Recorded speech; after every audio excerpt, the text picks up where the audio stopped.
Jewelries.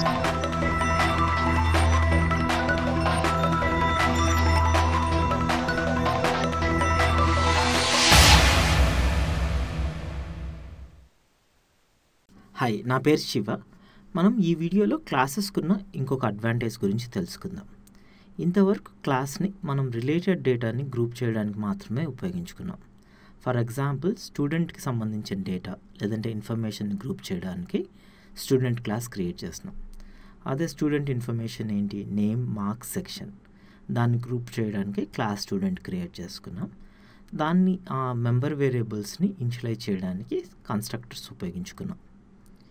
ఇలా create చేసిన క్లాస్ని దాని ఆబ్జెక్ట్స్ క్రియేట్ చేయడానికి మనం ఇలా కన్స్ట్రక్టర్స్ ఉపయోగించుకొని ఎన్ని స్టూడెంట్స్ ఏదైనా ఎన్ని ఆబ్జెక్ట్స్ అయినా క్రియేట్ చేసుకోగలిగినాం. తర్వాత ఆ ఇన్ఫర్మేషన్ ప్రింట్ చేయడానికి మనం system.out.println, సో యోగేష్ అనేది ఒక స్టూడెంట్ అయితే yogesh.name belongs to section yogesh.section and got yogesh.marks అలా అని చెప్పి ఆ క్లాస్లో ఉన్న డేటా లేదంటే ఇన్ఫర్మేషన్ని ప్రింట్ చేసినాం. కాకపోతే మీరు ఇక్కడ జాగ్రత్తగా గమనిస్తే ఈ ప్రింట్ స్టేట్మెంట్స్లో చాలా డూప్లికేట్ కోడ్ ఉంది. యోగేష్, నారాయణ్, మహేష్ అనేది తప్పితే మిగతా లైన్స్ ఆఫ్ కోడ్ ఆర్ మిగతా క్యారెక్టర్స్ అన్నీ డూప్లికేట్. ఈ డూప్లికేట్ కోడ్ని అవాయిడ్ చేయడానికి మనం మెథడ్స్ ఉపయోగించుకోవచ్చు. అది ఎలా అనేది మనం ఇప్పుడు చూద్దాం. క్లాస్లో మెథడ్ క్రియేట్ చేయాలంటే ఆ క్లాస్ డెఫినేషన్కి వెళ్ళి మనము ఆ క్లాస్ బాడీలో మెథడ్స్ క్రియేట్ చేయొచ్చు. మెథడ్స్ క్రియేట్ చేయడం మీకు గుర్తుంది కదా, ప్రతి మెథడ్కి రిటర్న్ టైప్ ఉంటుంది. సో మనకి ఇక్కడ ఏం రిటర్న్ చేసేది లేదు కాబట్టి వాయిడ్ అంటున్నాం. వాయిడ్ అంటే దెర్ ఇస్ నో రిటర్న్. తర్వాత మెథడ్ నేమ్ ఇవ్వాలి, that is nothing but print. తర్వాత దీనికి ఏదైనా ఆర్గ్యుమెంట్స్ కావాలనుకుంటే ఆ ఆర్గ్యుమెంట్స్ ఇక్కడ పాస్ చేసుకోవచ్చు. మనకి ఏమీ అవసరం లేదు కాబట్టి ఇక్కడ ఎంప్టీ బ్రేసెస్ ఇచ్చినాం. తర్వాత మెథడ్ బాడీలో ఏం చేయాలి అనుకున్నది మనం పెట్టాలి. సో ఇక్కడ మనం ప్రింట్ చేయాలి కాబట్టి system.out.println of name plus belongs to section and got marks అనేది ప్రింట్ చేస్తాం. సో ఇక్కడ ఉన్నది ఇక్కడ కూడా పెడుతున్నాము. కానీ మీరు గమనిస్తే ఇక్కడ Yogesh dot Narayan dot Mahesh dot అలా అంటున్నాం. కానీ ఇక్కడ చూస్తే అలా ఏ ఆబ్జెక్ట్ నేమ్ ముందు లేదు. ఎందువల్ల అంటే మనం ఈ క్లాస్లో డిఫైన్ చేసిన మెథడ్ని యాక్సెస్ చేసేటప్పుడు డైరెక్ట్గా ఆబ్జెక్ట్ పైనే కాల్ చేస్తాం. సో ఇంతకుముందు system.out.println అనేది డైరెక్ట్గా ఇదే కోడ్లో ఉంది. There is no object on which you are calling it. But ఎప్పుడైతే మనం ఇలా ప్రింట్ మెథడ్ క్రియేట్ చేసినామో yogesh.print అని కాల్ చేసినప్పుడు ఆటోమేటిక్గా ఏ నేమ్, ఏ సెక్షన్, ఏ మార్క్స్ ఉపయోగించుకొని ప్రింట్ చేయాలనేది తెలుస్తుంది. సో అందుకోసం ఇక్కడ యోగేష్ డాట్ అనే 3 times పెట్టే బదులు ఒక్కసారి yogesh.print అంటేనే దానికి యోగేష్ ఆబ్జెక్ట్లో ఉన్న నేమ్, మార్క్స్ సెక్షన్ని తీసుకొని అది ప్రింట్ చేస్తుంది. సో ఇంతకుముందు ఇంత కాంప్లెక్స్గా ఉన్న కోడ్ ఇలా సింపుల్గా అయిపోతుంది. ఎందువల్ల అంటే మనము ఈ క్లాస్లో మెథడ్ని క్రియేట్ చేస్తున్నాం. ఈ మెథడ్ ఏం చేస్తుందంటే ఇక్కడున్న వేరియబుల్స్ని యాక్సెస్ చేసుకొని ప్రింట్ చేస్తుంది. సో ఈ క్లాస్లోనే ఇంతకుముందు డేటా ఉన్నది, డేటాని ఎలా ఉపయోగించుకోవాలి లేదంటే ఆ బిహేవియర్ని ఇక్కడ మనం ఇంక్లూడ్ చేస్తున్నాం. So that is nothing but adding behaviour to classes. So till now class had data in it, now we are adding behaviour to it. ఈ బిహేవియర్ని మెథడ్స్ అని కూడా అంటారు.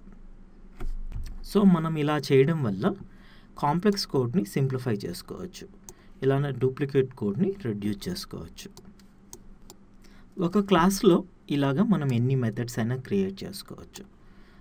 ఒకవేళ ఇంకొన్ని ఎక్స్ట్రా మెథడ్స్ యాడ్ చేస్తే ఎలా ఉంటుంది అనేది మనం ఇప్పుడు చూద్దాం. ఇక్కడ ఏం చేస్తున్నానంటే సేమ్ స్టూడెంట్ క్లాస్ ఉంది, కాకపోతే ఇక్కడ కొన్ని ఎక్స్ట్రా మెంబర్ వేరియబుల్స్ పెట్టినాం. నేమ్, ఇంతకుముందు మార్క్స్ ఒకటే ఉన్నాయి, ఇప్పుడు వేరియస్ సబ్జెక్ట్స్లో marks like English, Telugu, Hindi, maths, science and social. So ఇలా 6 సబ్జెక్ట్స్లో మార్క్స్ స్టోర్ చేసుకోవడానికి స్టూడెంట్ క్లాస్ ఉపయోగించుకుంటున్నాం. తర్వాత కొన్ని మెథడ్స్ క్రియేట్ చేస్తున్నాం. ఫస్ట్ మెథడ్ వచ్చేసి get languages total. Get languages అంటే ఇక్కడ ఉన్న languages total, that is nothing but English, Telugu, Hindi.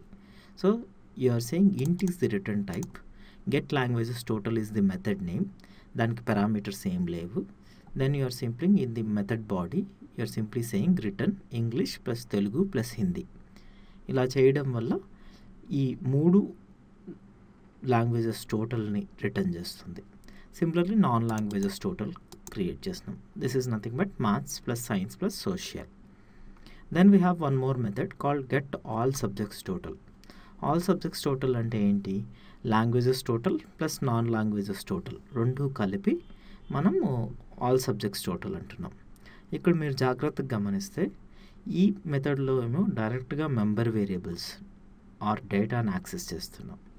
కానీ ఈ మెథడ్లో చూస్తే ఇంకొక మెథడ్ని కాల్ చేస్తున్నాం. సో ఇలాగా ఒక మెథడ్ నుంచి ఇంకొక మెథడ్ని మనం కాల్ చేసుకోవచ్చు.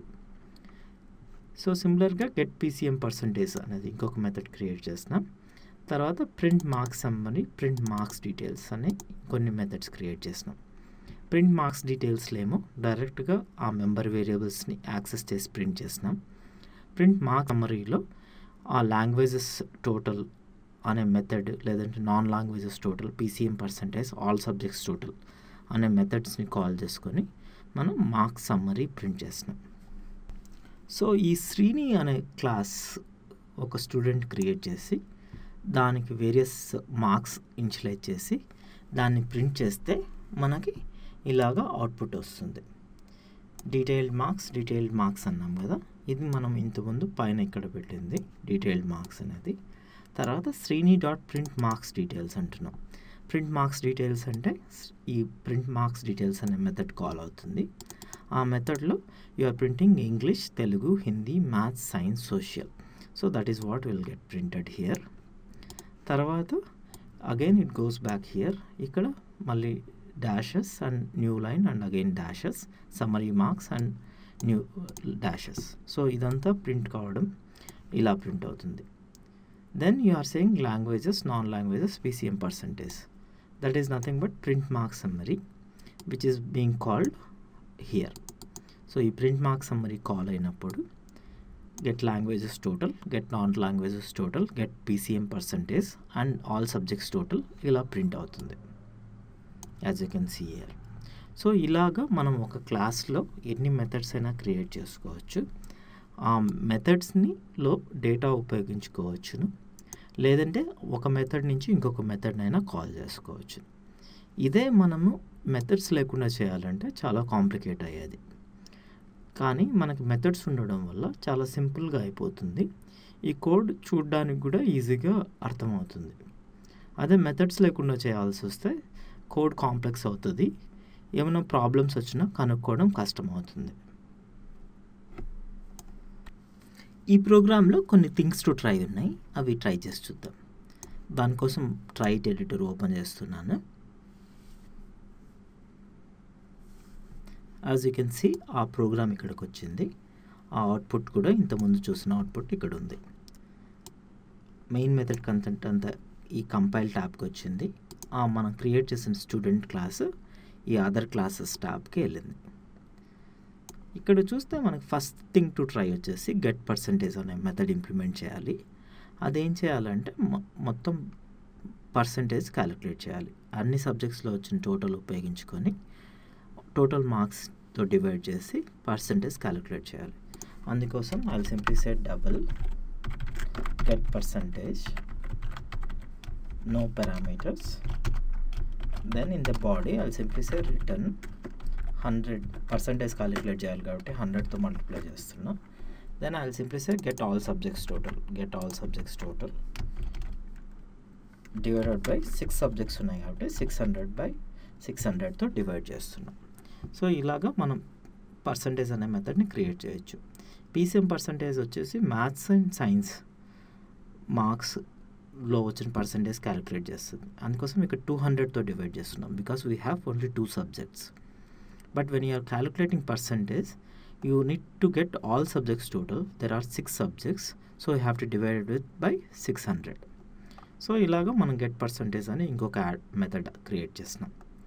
నెక్స్ట్ థింగ్ ఏంటంటే you have to create one more method called get grade, which will tell you if it is greater than percentage is greater than 70, it will return distinction. If it is greater than 60, first class. If it is greater than 35, second class, and if it is less than 35, then it is fail. So I'll create one more method. Then return type వచ్చేసి string. Then I'll say get grade. Then ఇక్కడ ఏమంటున్నాం, ఒకవేళ if get percentage అంటే percentage is greater than or equal to 70, then I'll simply return distinction. So ఒకవేళ percentage కానీ 70 కంటే ఎక్కువ అయితే దెన్ వీఆర్ రిటర్నింగ్ డిస్టింక్షన్. ఇలాగా మనం వేరే గ్రేడ్స్ కూడా రాయొచ్చు. అది ఎలా అనేది చూద్దాం. సో నేనేం చేస్తున్నానంటే వేరే పర్సంటేజ్ వేరే గ్రేడ్స్ కూడా ప్రింట్ చేయడానికి ఇలా మెథడ్ చేంజ్ చేస్తున్నాను. So we have created get percentage అని ఒక method, then we have created one more method called get grade. ఈ గెట్ గ్రేడ్లో ఆ గెట్ పర్సంటేజ్ అనే మెథడ్ వచ్చిన పర్సంటేజ్ బట్టి మనం గ్రేడ్ క్లాసిఫై చేస్తున్నాం. అది డిస్టింక్షనా, ఫస్ట్ క్లాసా, సెకండ్ క్లాసా, లేదంటే ఫెయిలా అనేది మనం చేస్తున్నాం. సో ఇలాగ 2 మెథడ్స్ క్రియేట్ చేస్తున్నాము. తర్వాత వచ్చేసి ఈ ప్రింట్ మార్క్స్ సమ్మరీలో ఆ క్రియేట్ చేసిన మెథడ్స్ అవుట్పుట్ని ప్రింట్ చేద్దాం. సో PCM పర్సంటేజ్ కాకుండా then I'll try to print percentage. This is nothing but all subjects percentage. So get PCM percentage కాకుండా I'll simply say get percentage. And similarly grade కావాలి కాబట్టి I'll say grade, I'll say get grade. So మనం create చేసిన మెథడ్స్ని ఇలాగా మనం print చేస్తున్నాం. So ఇప్పుడు మనకు అవుట్పుట్ చూస్తే ఇంతకుముందు ప్రింట్ సమ్మరీ మార్క్స్లో we have languages, non languages, PCM percentage and total. Now we should also get percentage and grade as well. ఇక్కడ కంపైలేషన్ ఎర్రర్ వస్తుంది. That is nothing but return fail అనే దగ్గర మనం సెమీకోలన్ ఇవ్వలేదు. So that is giving compilation error. So I corrected it. If I run it now I should get that percentage and grade in the summary marks section. So as you can see, it is printing here. ఇంకొక things to try ఉంది. That is nothing but creating a constructor for student. Student అనే ఆబ్జెక్ట్లో ఇప్పుడు మనకి 7 member variables ఉన్నాయి. ఇంతకుముందు చూసిన student క్లాస్లో we had only 3 member variables, name, marks and section. Now we have 7 member variables కాబట్టి we can create a constructor for these 7 member variables as well. So constructor is nothing but student అనే నేమ్తో constructor create చేయాలి. It should take 7 parameters and this dot name equal to name, this dot English equal to English, అలాగా 7 statements పెట్టి వచ్చిన parameter వాల్యూస్ని this keyword ఉపయోగించుకొని ఈ member వేరియబుల్స్కి initialise చేయాలి. తర్వాత ఎక్కడైతే మనం కాల్ చేస్తున్నామో న్యూ స్టూడెంట్ అని ఇక్కడ ఏం పారామీటర్స్ పాస్ చేయలేదు. సో ఇప్పుడు కన్స్ట్రక్టర్ క్రియేట్ చేసినాం కాబట్టి శ్రీనివాస్, 87, 84, 76 అలాగా అన్ని 7 పారామీటర్స్ పాస్ చేయాలి. సో ఇది మీరు ట్రై చేసి చూడండి. మనం ఈ వీడియోలో క్లాస్కి ఎలా మెథడ్స్ యాడ్ చేయొచ్చు అని చూసినాము. ఆ మెథడ్స్లో మెంబర్ వేరియబుల్స్ని ఎలా యాక్సెస్ చేసుకోవచ్చు అనేది చూసినాము. ఒక క్లాస్లో కావాలంటే చాలా మెథడ్స్ ఎట్లా క్రియేట్ చేసుకోవచ్చు, ఒక మెథడ్ లోపల నుంచి ఇంకొక మెథడ్ని ఎలా కాల్ చేయొచ్చు అనేది చూసినాము. మనం నెక్స్ట్ వీడియోలో క్లాస్ కంపోజిషన్ గురించి తెలుసుకుందాం. క్లాస్ కంపోజిషన్ అంటే ఒక క్లాస్ లోపల ఇంకొక క్లాస్ని ఇంక్లూడ్ చేయడం. దాని గురించి మనం నెక్స్ట్ వీడియోలో డిస్కస్ చేద్దాం.